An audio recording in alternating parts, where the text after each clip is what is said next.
Hi guys, for this video, I'm going to answer your frequently asked questions. Marami pong mga tanong sa YouTube at saka sa Facebook na kinonsolidate ko po yung mga sagot.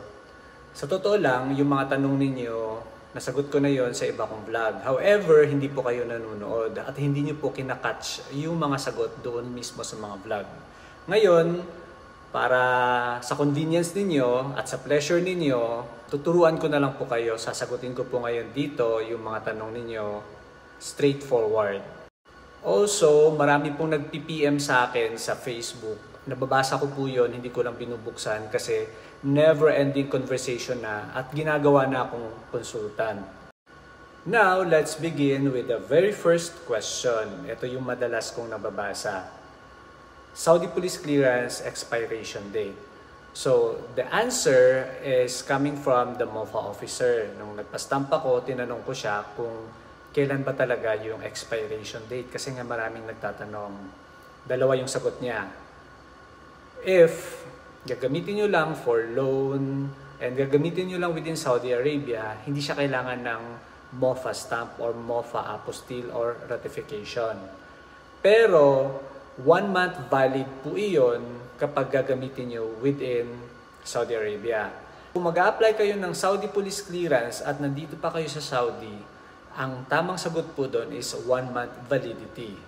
Now, the second answer to your question, this answer comes from the Ministry of Foreign Affairs officer na pinagtanungan ko. Lifetime na po siya kapag e-exit na po kayo. Once umalis na kayo ng Saudi, nag-exit na kayo, lumipad kayo either Pilipinas or nag-cross country na kayo, diretso Canada, the answer is lifetime valid na po siya. Now, here's the question.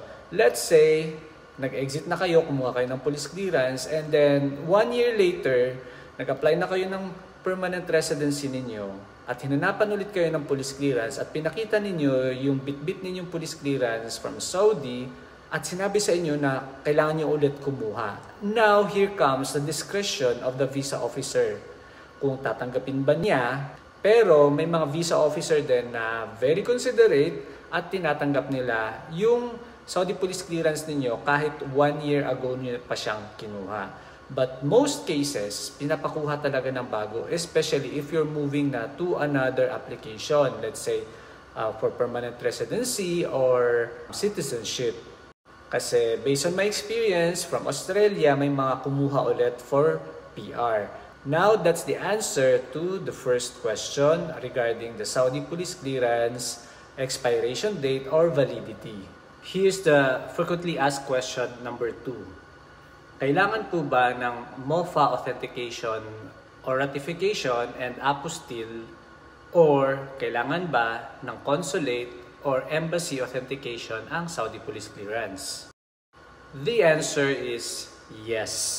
Kung gagamitin ninyo sa abroad, sa application ninyo for work permit, for PR, kailangan po ng ratification and apostille.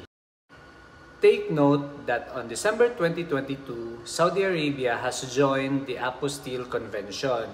Ibig sabihin, apostille is their highest form of authentication of your documents na. And here's the next question. Kapag na-apostille na ba ng MOFA, kailangan pa po ba dalhin sa consulate or sa embassy for the authentication? The answer is no.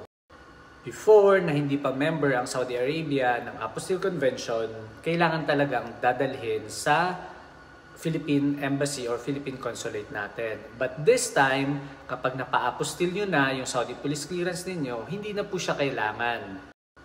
But kung gusto nyo makasigurado, then edi ipa-authenticate nyo ulit.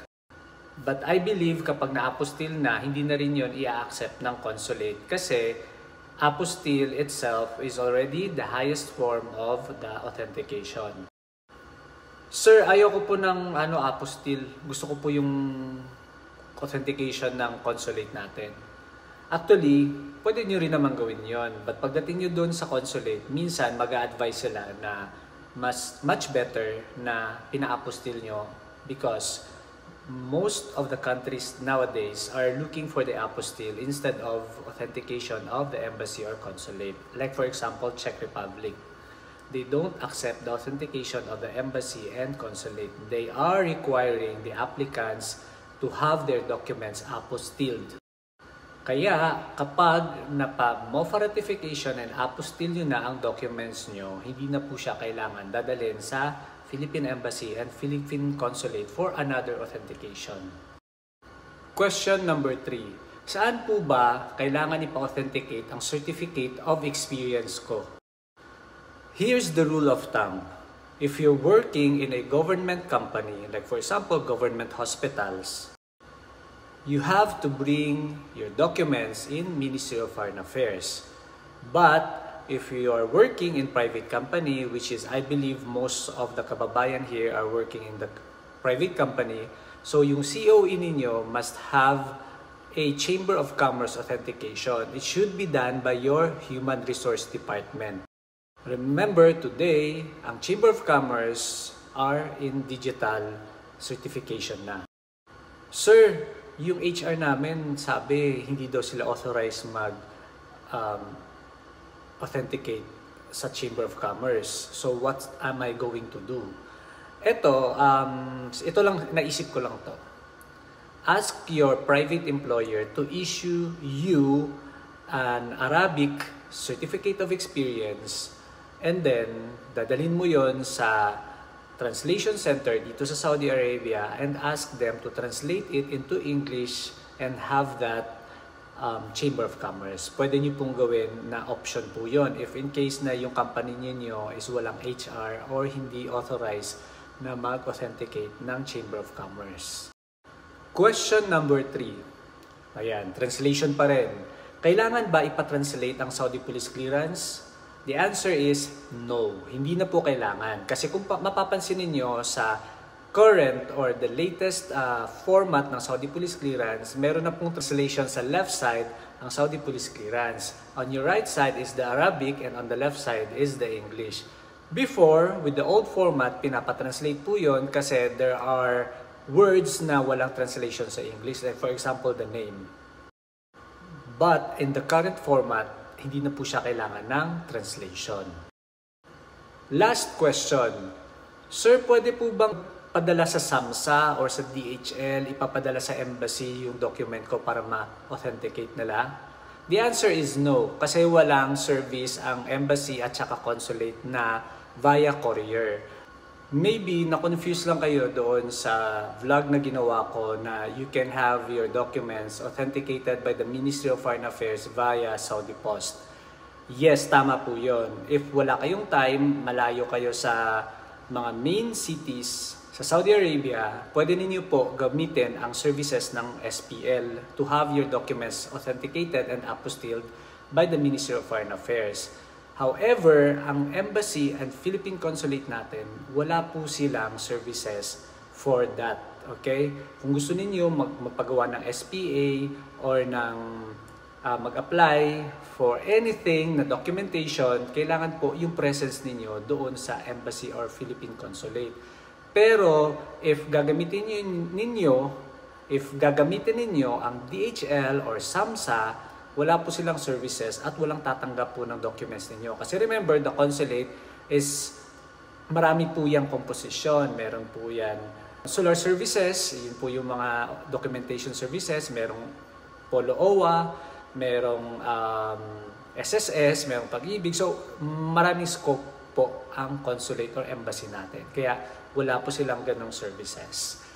Pero for your convenience, guys, please follow the official Facebook page of Philippine Embassy or Philippine Consulate General here in Saudi Arabia para hindi na po kailangan pumunta ng Jeddah or ng Riyadh para magpa-authenticate ng inyong mga documents.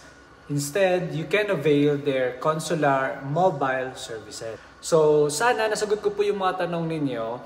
And by the way po, if you're living outside Saudi Arabia at kailangan po ninyo ng representative to do your Saudi Police Clearance here, you can contact me on my Facebook, okay? That's OJ Ginto main account. Okay? Dalawa po kasi yung Facebook ko. At marami din nagbe-message doon sa kabilang Facebook ko. Napakabihira ko lang po buksan yung messenger ko doon. Kaya minsan sobrang delayed, 1 week or 2 weeks ko nang nabubuksan yon. So if you want to ask for my services or consultation, just message me in Facebook, OJ Ginto main account. So that's it guys. Thank you for watching this vlog and I hope you learned something new again. Don't forget to hit like and subscribe to my YouTube channel.